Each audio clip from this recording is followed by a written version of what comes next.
네, 여러분 안녕하세요. 한국방송통신대학교 미디어 영상학과 이성민입니다.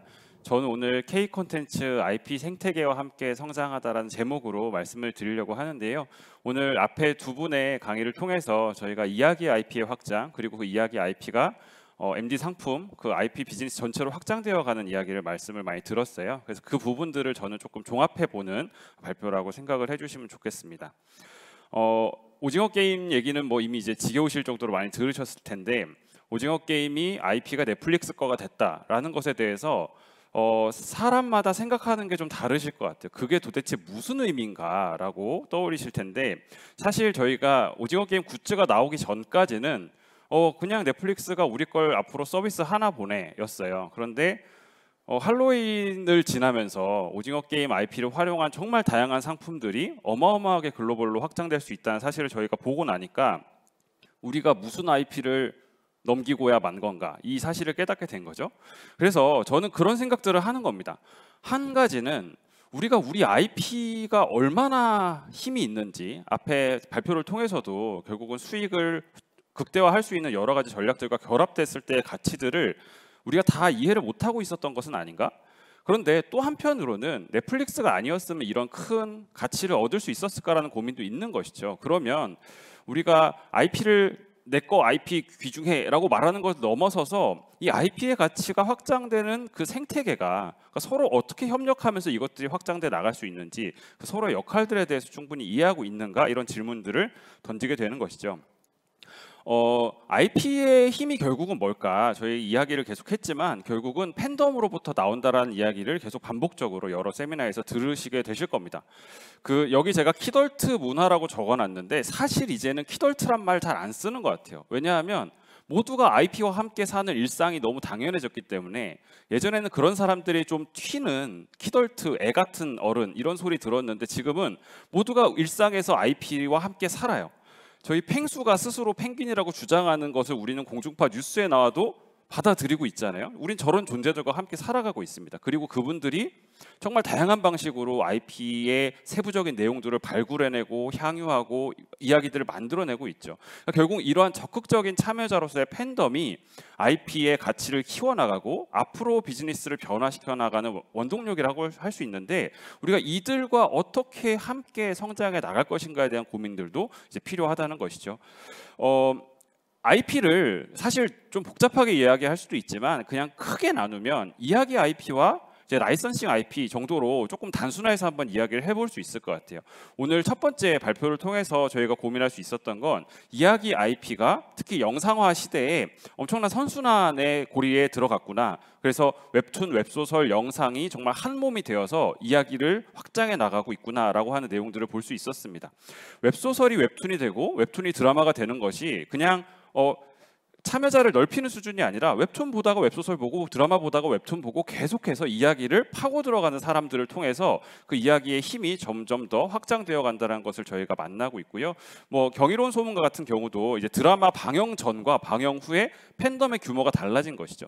그러니까 단편적으로는 이것이 유료 결제가 일어나서 돈을 버는구나 하지만, 저 이야기를 좋아하는 팬덤이 저렇게나 늘어나 있구나라고 보는 것이 더 정확한 시각일 수 있을 것 같습니다.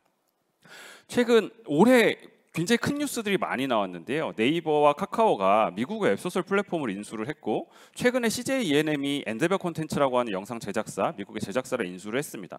여기서 한번 상상을 저는 해보고 싶은 거예요. 미국의 웹소설 플랫폼에 미국 작가가 웹소설을 연재하고요, 그것을 캐나드와 같은 브랜드 IP를, 웹툰을 만들 수 있는 팀에서 한국의 좋은 작가와 함께 영어로 된 웹툰을 만들어서 미국에 출시를 하고, 그 미국 팬덤을 타겟으로 엔데버 컨텐츠가 미국인들이 출연하는 드라마를 만들 수도 있는 겁니다. 그러니까 저희가 이야기 IP의 확장이 글로벌로 나아간다는 것은, 저희가 지금까지 생각했던 한국 콘텐츠의 레벨이 아니라 한국이 글로벌한 IP 콘텐츠 생태계에 굉장히 중요한 플레이어로 자리 잡게 되는 변화의 도상에 있다라고 이야기할 수 있는 것이고요. 그걸 위한 구조들이 올해 만들어졌다라고 보는 것이 적합하지 않을까? 그럼 우리가 시야를 글로벌로 넓히고 또 글로벌 팬덤들에 대한 이해를 넓혀야 되는 상황들이 벌어지고 있다라고 말씀드릴 수 있을 것이고요.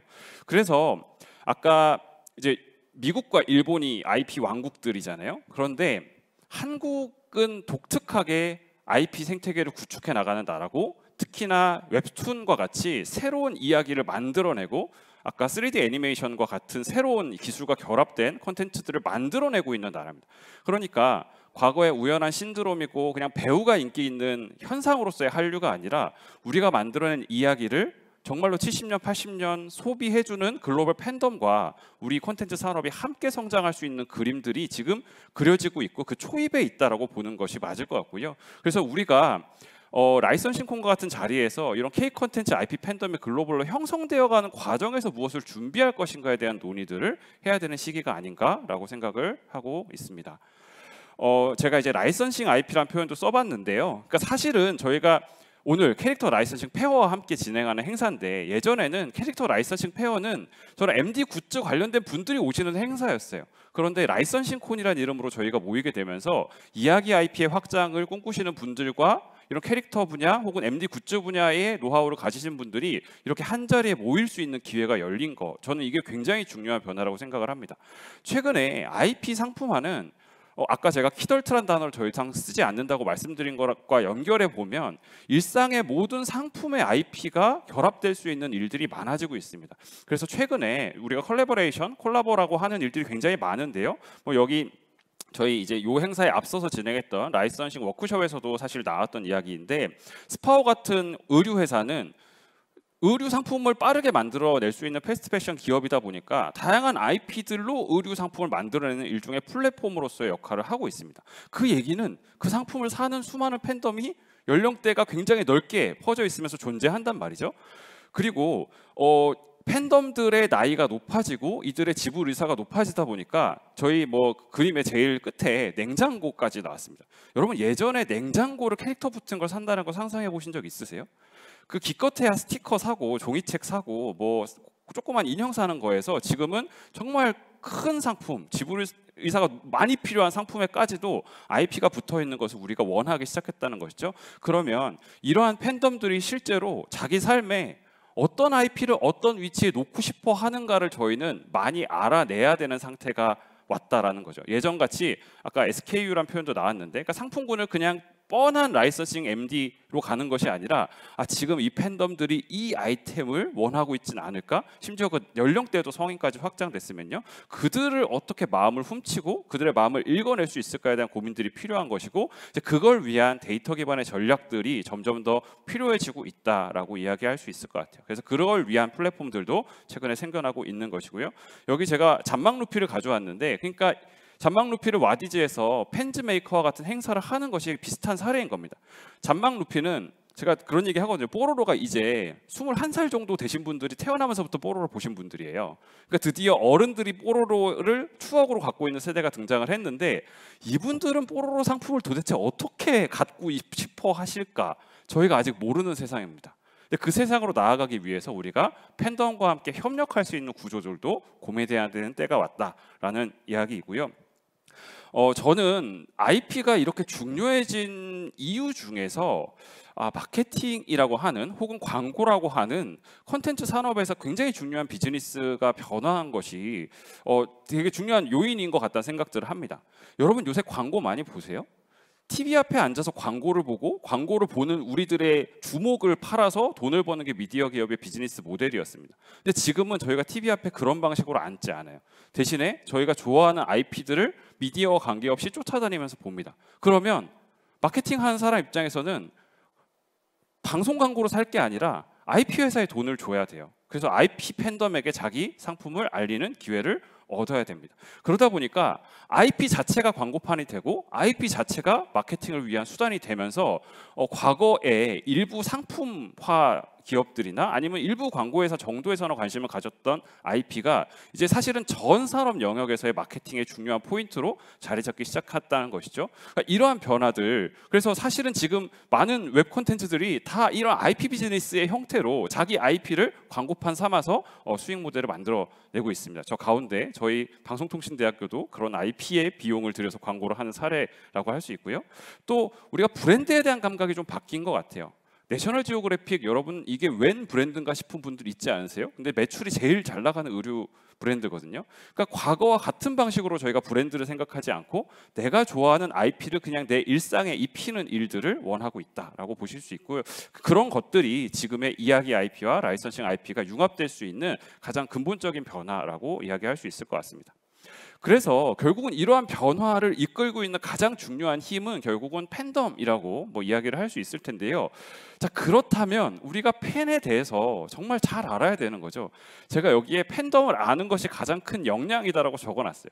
덕업일치라는 말도 하고, 저는 하위문화 자본이라는 표현들을 이제 저희 공부하는 사람들이 가지고 오는데요. 그러니까 과거에는 서브컬처라고 하위문화, 그냥 그 특정 집단에서만 통용되던 어떤 가치들이 이제 주류화되어서 그걸 잘 이해하는 사람들이 가장 멋진 마케팅, 가장 멋진 MD 굿즈 기획 이런 것들을 할 수 있게 되는 것이죠. 그래서 우리가 팬덤의 코드를 잘 이해해본, 소위 덕질 좀 해본 사람들의 역량들이 점점 더 많이 필요해진 세상이 된 거고요. 또 그분들의 아이디어들을 활용해서 팬덤과 적극적으로 소통하고 팬덤들이 그 IP를 가지고 놀 수 있는 공간들을 마련하는 노력들이 앞으로의 IP 확장에 있어서 점점 더 중요해질 거다라고 하는 내용입니다. 그래서 사실 제가 오늘 말씀드리고 싶은 핵심 내용은 이겁니다. 이야기 IP와 라이선싱 생태계는 점점 더 많이 만나야 한다라는 거죠. 저희가 굿즈라는 표현들을 많이 쓰는데요. 굿즈는 아까 전에 이제 돈이 많이 되는 내용은 이미 보셨지만 돈이 되는 것만이 중요한 건 아닙니다. 그러니까 좋은 상품은 그 자체로 팬덤을 활성화시키는 경향이 있어요. 내가 이야기를 봤던 맥락이 있고 내 삶의 맥락이 있는데 좋은 상품은 이 이야기를 내 삶에 가져다주고 그것이 내 삶과 통합하게 해줘요. 그러면 좋은 상품을 만들어낼 수 있는 이 라이선싱 분야 혹은 이 상품 기획을 열심히 잘 하셨던 분들의 역량과 이야기를 정말 맛깔나게 만드는 분들의 역량이 만날 때 우리는 그것이 정말 팬덤이 삶 속에서 그 IP와 함께 살아갈 수 있게 되는 일들을 만들어낼 수 있겠다는 것이죠. 그래서 저도 오늘 여기 컨퍼런스장에 들어오면서 그 지옥 그 행사를 봤어요. 여러분, 지옥이 오징어 게임만큼 글로벌 흥행을 할 수 있을 거라고 생각을 하시나요? 지금 이미 잘 하고 있지만 오징어 게임의 성공 요인으로 달고나와 놀이와 같은 놀이 요소들을 많이 이야기를 합니다. 그러면 저 같은 사람은, 제가 여기 고지라를 가져왔는데 제가 보기와 다르겠지 같긴 모르겠지만 제가 괴수영을 굉장히 좋아합니다. 저 같은 사람은 저런 몬스터 굿즈 하나 나오면 피가 끓습니다. 그러면 괴물이 아니죠. 지옥은 저승사자들이 정말 멋진 굿즈로 나올 수도 있지 않을까요? 그럼 저 같은 사람들은 갑자기 지갑을 열게 되면서 지옥 세계관에 더 파고들 수도 있습니다. 무슨 얘기냐? 제가 버즈월시 말도 안 되는 말 가져와 봤어요. 챌린지 월시 혹은 인스타그램 업을, 그러니까 우리는 내 삶에 그 IP를 가져오고 그것을 자랑하고 그런 자랑하는 사람끼리 만나서 노는 어떤 그런 문화들이 우리에게 점점 더 중요해지고 있는 것은 아닌가? 그러면 그런 것들이 스크린에서만 머무는 것이 아니라 우리 삶 전체로 나아갈 수 있게 되는 이 생태계 전반의 협력들을 우리가 같이 고민해야 되진 않을까, 이런 생각들을 하고 있습니다. 그래서 저는 미래를 준비할 때 저희가 시야를 글로벌로 넣고 글로벌로 시야를 넓히면서 이야기와 이러한 상품들, 정말 IP와 일상의 영역들을 같이 시야를 넣는 작업들을 우리가 해야 되지 않을까라는 생각을 합니다. K 콘텐츠 혹은 K 콘텐츠 IP는 이제 정말 글로벌 팬덤을 확보하기 시작을 했어요. 그러면 저희가 예를 들면 그런 겁니다. 오징어 게임의 넷플릭스가 IP를 가져갔어요. 근데 오징어 게임의 성공에 저희가 동참할 방법이 없을까요? 그건 좀 다른 문제인 것 같아요. 왜냐하면 제가 이 라이선싱 콘이기 때문에 이런 고민을 하는 건데요. 사실 라이선싱 생태계라는 건 IP의 주인만 돈 버는 생태계가 아닙니다.